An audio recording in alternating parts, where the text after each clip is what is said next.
My name is प्रखर मिश्रा और आज हम लोग राग यमन के ऊपर चर्चा करने जा रहे हैं। राग यमन भारतीय शास्त्रीय संगीत का सबसे महत्वपूर्ण और सबसे बेसिक राग है, जिसको हर एक स्टूडेंट्स को जब भी वो संगीत की अभ्यास को शुरू करता है या फिर म्यूज़िक की प्रैक्टिस को जब शुरू करता है तो उसे राग यमन का पहले अभ्यास कराया जाता है, क्योंकि यह जो राग है वह बहुत ही बेसिक, बहुत ही अच्छी और हम लोग कह सकते हैं कि बहुत ही ज़्यादा टफ राग है। इसीलिए हमें शुरुआत में बच्चों को हम लोग इसके कराते हैं। तो आइए राग यमन के बारे में हम लोग देखते हैं। तो इसके बारे में हम लोग एक दोहे के माध्यम से समझेंगे। दोहा कुछ इस प्रकार है। प्रथम पहर निशि गाइए, गानी को कर संवाद, जाति संपूर्ण तीव्र मध्यम, यमन राग आश्रय राग। यमन आश्रय राग। अब मुझे पता है इसका मतलब आप नहीं समझ पाए होंगे। प्रथम प्रहर निशि गाइए, मैं आपको इसका मतलब आसान भाषा में समझाता हूँ, ठीक है। चलिए मैं पेन ले आता हूँ, क्योंकि पेन मुझे ज़रूरत पड़ती है बार बार। तो हाँ, तो प्रथम पहर निशि गाइए। निशि का मतलब होता है रात में। रात के प्रथम प्रहर को इस राग को गाया और बजाया जाता है, ठीक है। इसमें जो गा स्वर है हमारा, गंधार स्वर है, वो हमारा वादी स्वर कहलाता है। और नी स्वर जो होता है निषाद, उसे हम लोग संवादी स्वर कहते हैं। वादी और संवादी स्वर से क्या मतलब होता है? वादी और संवादी स्वर का मतलब होता है कि वह स्वर जिसका राग में बार बार प्रयोग किया जाए, और राग का प्रथम महत्वपूर्ण जो स्वर होता है वो वादी कहलाता है ना। जो राग का पहला महत्वपूर्ण स्वर और जो राग में बार बार प्रयोग किया जाए उसे वादी स्वर कहेंगे, और राग का दूसरा महत्वपूर्ण स्वर जिसका राग में बार बार उपयोग किया जा रहा हो उसे संवादी स्वर कहेंगे, ठीक है। आशा आप समझे होंगे। जैसे कि मैं आपको एक एग्जाम्पल के माध्यम से समझाता हूँ। जैसे यमन राग है। यमन राग में गंधार स्वर हमारा वादी स्वर है और संवादी स्वर हमारा निषाद यानी नी है। ये जो गा, नी, सा, रे, गा, मा, पा, धा, ये सारे जो स्वर हैं इनके पूर्ण नाम भी है। जैसे सा का षडज कहते हैं हम लोग, रे को ऋषभ कहा जाता है, गा को गंधार कहते हैं, मा को मध्यम कहते हैं, ठीक है।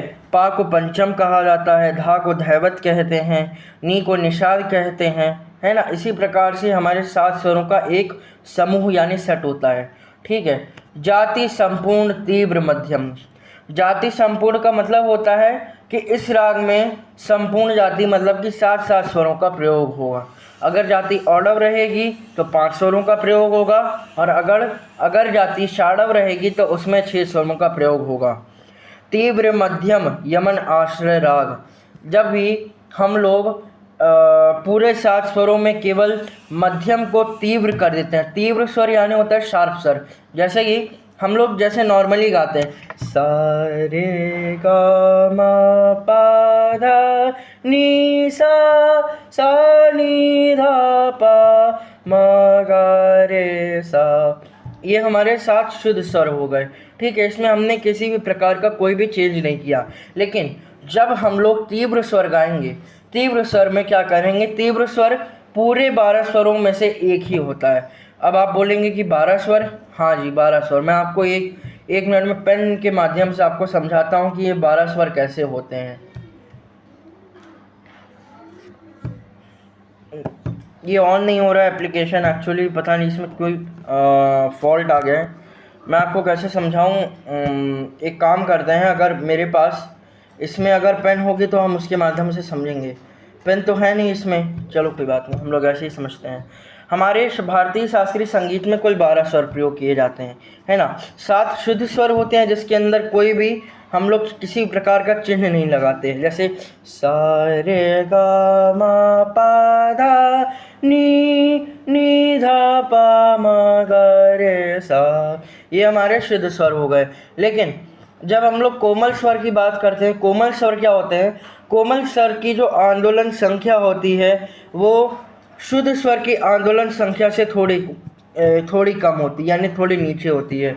जैसे हमारे भारतीय शास्त्रीय संगीत में केवल 4 प्रकार के कोमल स्वर होते हैं, जिसमें कोमल ऋषभ, कोमल गंधार, कोमल धैवत और कोमल निषाद। ये 4 स्वर हमारे कोमल रहते हैं, जिसे हम लोग बोलते हैं कोमल रे, कोमल गा, कोमल धा और कोमल नी। ये 4 स्वर हमारे मेनली 4 स्वर होते हैं, हमारे कोमल स्वर। और एक हमारा तीव्र स्वर होता है, जिसे हम लोग शार्प नोट बोलते हैं इंग्लिश में। शार्प नोट यानी कि थोड़ा तीखा स्वर, उसका जो है कह सकते हैं कि आंदोलन संख्या शुद्ध माँ से थोड़ी ऊंची रहती है। जैसे सा रे गा मा पा धा नी सा नी धा पा मा गा रे सा। ये हमारे 7 स्वर हो गए, जिसमें शुद्ध स्वरों का प्रयोग है, इसमें कोई भी उतार चढ़ाव नहीं है। लेकिन जब हम तीव्र स्वर इसी में लगा देंगे तो सा रे गा मा पा धा नी सा नी धा पा मा गा रे सा। ये जो हमने मा गा रे सा, ये जो मा लगा है, ये जो मा लगा है, वही हमारा शार्प नोट है। इसी को हम लोग शार्प नोट कहते हैं, क्योंकि ये स्वर थोड़ा सा जो शुद्ध मध्यम होता है उससे थोड़ा सा ऊपर चढ़ा हुआ रहता है। जैसे अगर हम लोग अंतर देखेंगे, सा रे गा मा गा रे नी धा नी रे सा। ये जो हमने स्वर गाया अभी, सा रे गा मा पा मा गा रे नी धा नी रे सा, ये जो स्वर गाया हमने, इसी से राग यमन की पहचान हमें पता चलती है। तो आइए हम लोग अब राग यमन का परिचय देखते हैं। इस राग को राग कल्याण के नाम से भी जाना जाता है। इस राग की उत्पत्ति कल्याण थाट से हुई है, अतः इसे कल्याण थाट का आश्रय राग भी कहा जाता है ना। आश्रय राग मतलब क्या होता है कि जब किसी राग का नाम की उत्पत्ति उसी नाम के थाट से हो। अब थाट क्या होता है? थाट बेसिकली हम लोग कह सकते हैं कि 12 स्वरों का, यानी 12 स्वरों में से 7 सुर ऐसे चुने गए हैं, उसका क्रमिक रूप से आरोह अवरोह करना और करना ही हमारा थाट कहलाता है। भारतीय शास्त्रीय संगीत में कुल 10 थाट लिए गए हैं ना, जिसमें कल्याण आ जाता है और कह सकते हैं मारवा आ जाता है, पूर्वी आ जाता है, ऐसे ही हमारे करके 10 थाट आते हैं। उसी में से है कल्याण थाट, ठीक है।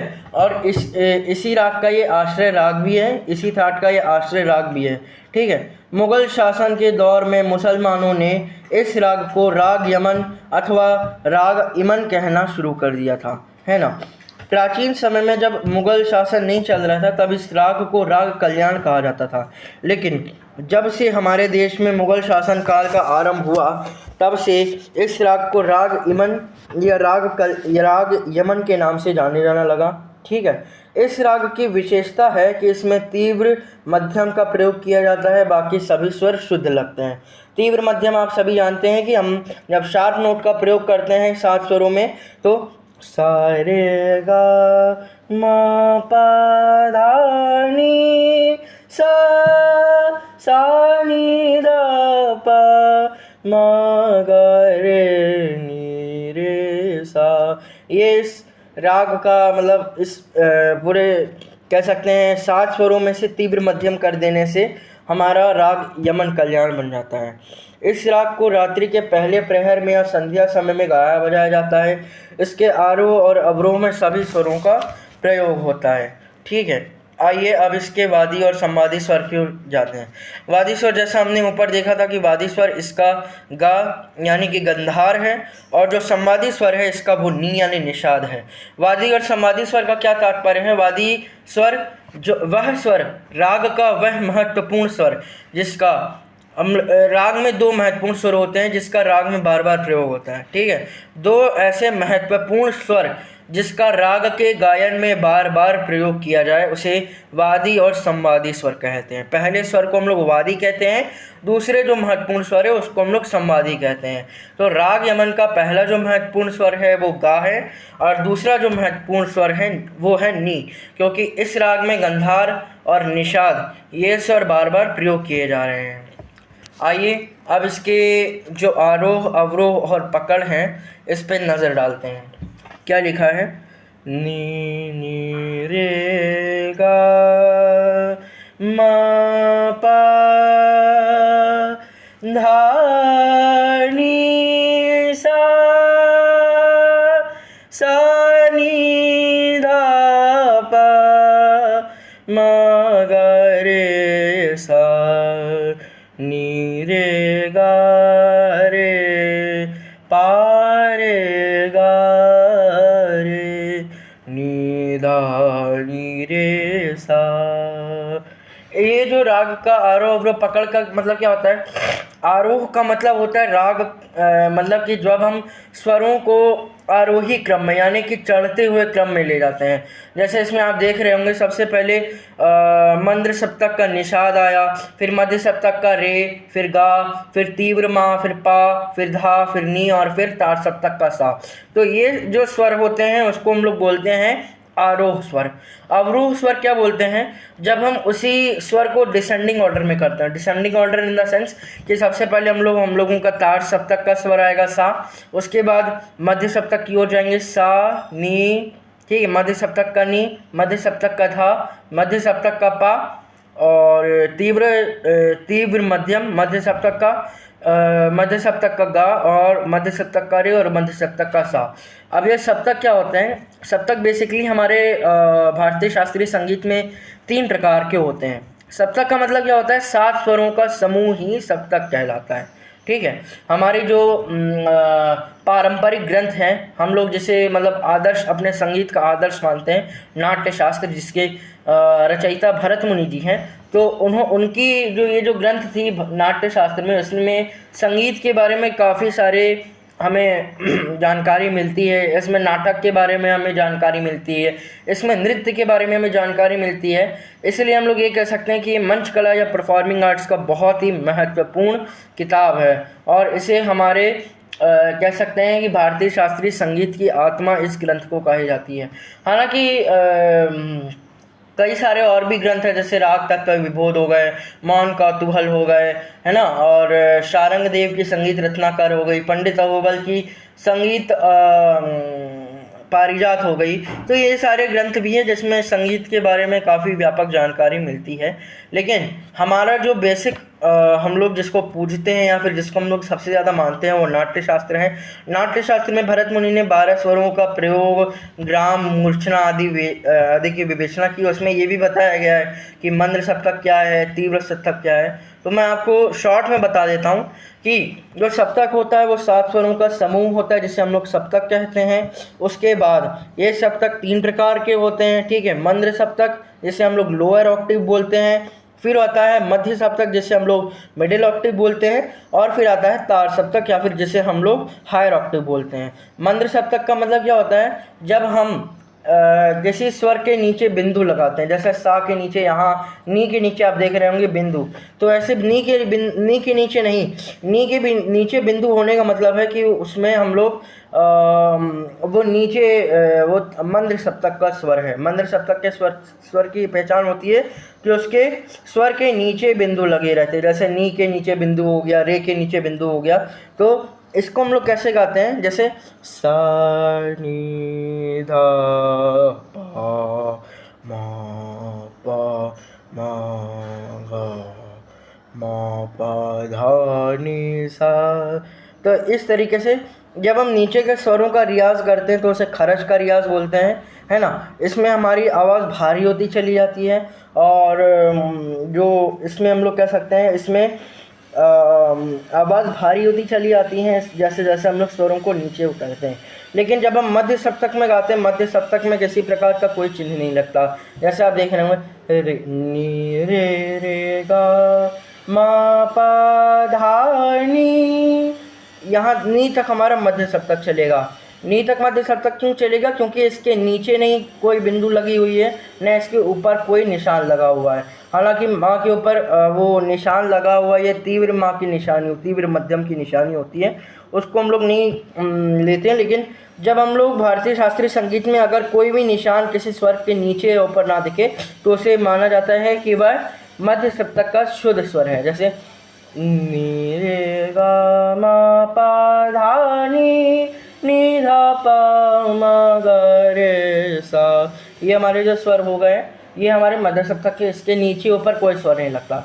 लेकिन जब हम लोग ताड़ सप्तक की बात करते हैं, ताड़ सप्तक के ऊपर जैसे सा के ऊपर बिंदी लगी है, वैसे रे के ऊपर भी बिंदी लगेगी, गा के ऊपर भी बिंदी लगेगी, माँ के ऊपर भी बिंदी लगेगी, है ना। तो इस प्रकार से जब हम बिंदी लगाते हैं किसी स्वर के ऊपर तो उसे हम लोग ताड़ सप्तक के स्वर की निशानी देते हैं। जैसे इसको गाने के लिए, गाते समय हमें आवाज़ ऊँची करनी पड़ती है ना, और कई बार जो सिंगर होते हैं उनकी आवाज़ फट भी सकती है, तो ये भी एक मेजर प्रॉब्लम रहती है। जैसे नी रे गा मा पा धा नी सा रे गा रे सा नी धा पा मा गा रे नी धा नी रे सा। मैंने हाई स्केल लिया इसलिए मैं ज़्यादा ऊपर नहीं जा सकता, वरना मेरी आवाज़ फट सकती है। तो इस प्रकार से सा रे गा रे सा, ये जो मैंने ऊपर का स्वर गाया ये बेसिकली ताड़ सप्तक का स्वर कहलाता है, जिसके स्वरों के ऊपर हम लोग बिंदी लगाएंगे। सा के ऊपर बिंदी रहेगी, रे के ऊपर बिंदी रहेगी और गा के ऊपर भी बिंदी रहेगी। ठीक है, तो ये हो गए हमारे मध्य सप्तकों के प्रकार और सप्तक की परिभाषा। आइए हम लोग देखते हैं कि राग यमन और राग कल्याण ये इसकी क्या क्या विशेषता है। विशेषताओं में सबसे पहले आते हैं यमन और कल्याण भले ही एक राग हों, मगर यमन और कल्याण दोनों के नाम को मिला देने से एक राग की उत्पत्ति होती है, जिसे राग यमन कल्याण कहते हैं, जिसमें दोनों मध्यम का प्रयोग किया जाता है। यानी शुद्ध मध्यम भी हम लोग प्रयोग करेंगे और कोमल मध्यम को भी हम लोग प्रयोग करेंगे। यमन को मंद्र सप्तक के नी से गाना बजाना चालू करते हैं। जैसे नी रे गा मा धा नी सा, इस प्रकार से जब हम मंद्र सप्तक के नी रे गा रे नी रे सा, ये जो हमारा स्वर है मंद्र सप्तक से हमने नी से चालू किया, जिसके स्वर के नीचे हम लोग बिंदी लगाएंगे, तो उसको हम लोग ये पहचान होगी कि यमन राग को मंद्र सप्तक के नी से गाया बजाया जाता है। इसके बाद इस राग में नी रे कोमल मतलब मंद्र सप्तक के नी और शुद्ध सप्तक के रे और पा रे का प्रयोग बार बार किया जाता है। ठीक है, यह राग गंभीर प्रकृति का राग माना जाता है। इस राग का तीनों सप्तकों में गाया बजाया जाता है, फिर भी मंद्र मध्य या ताड़ सप्तक में ज़्यादा गाए बजाने से जैसे गाए बजाए जाते हैं, जैसे राग सोहनी ताड़ सप्तक में ज़्यादा खुलती है। राग सोहनी भी भारतीय शास्त्रीय संगीत का एक राग है, हालांकि वो राग यमन से बहुत अलग है, लेकिन उसमें बेसिकली ताड़ सप्तकों के स्वरों का ज़्यादा प्रयोग किया जाता है। लेकिन जब हम राग यमन कल्याण की बात करेंगे तो उसमें मंद्र सप्तक के स्वर, मध्य सप्तक के स्वर और ताड़ सप्तक के स्वर, यानी कि लोअर ऑक्टिव की नोट्स, मिडिल ऑक्टिव की नोट्स और रिस्पेक्टिवली हायर ऑक्टिव की नोट्स को हम लोग ज़्यादा से ज़्यादा हम लोग प्रयोग करेंगे।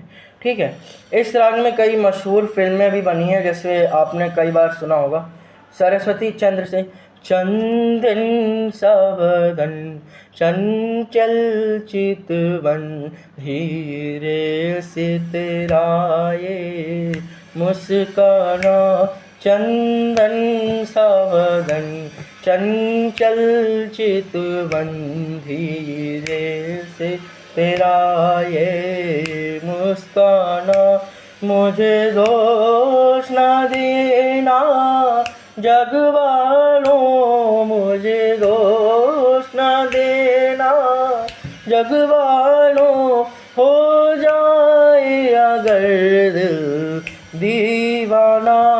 ये हमारा बेसिक सॉन्ग है जो राग यमन पे पूर्ण रूप से बेस्ड है। ठीक है, फिर राम लखन से बड़ा दुख दीना मेरे लखन ने, ये भी है। और चित शोर से जब दीप जले आना, जब दीप जले आना, जब शाम ढले आना, जब दीप जले आना, जब शाम ढले आना, संकेत मिलन का भूल न जाना, मेरा प्यार है बिसराना। जब दीप जले आना, जब शाम ढले आना। ये भी इसी राग में है।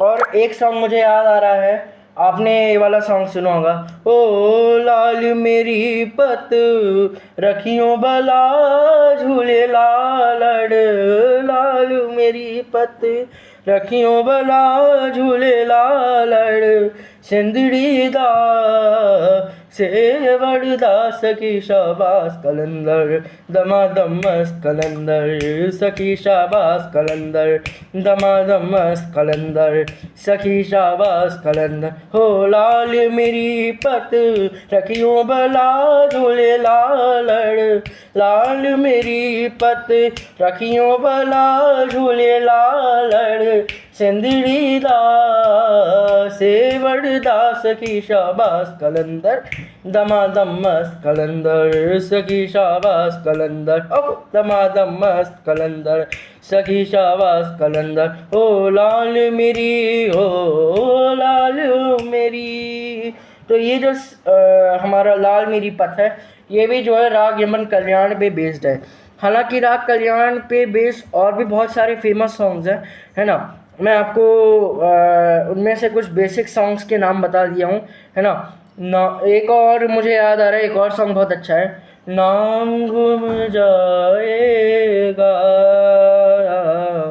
चेहरा ये बदल जाएगा, मेरी आवाज़ ही पहचान है, हो गर याद रहे।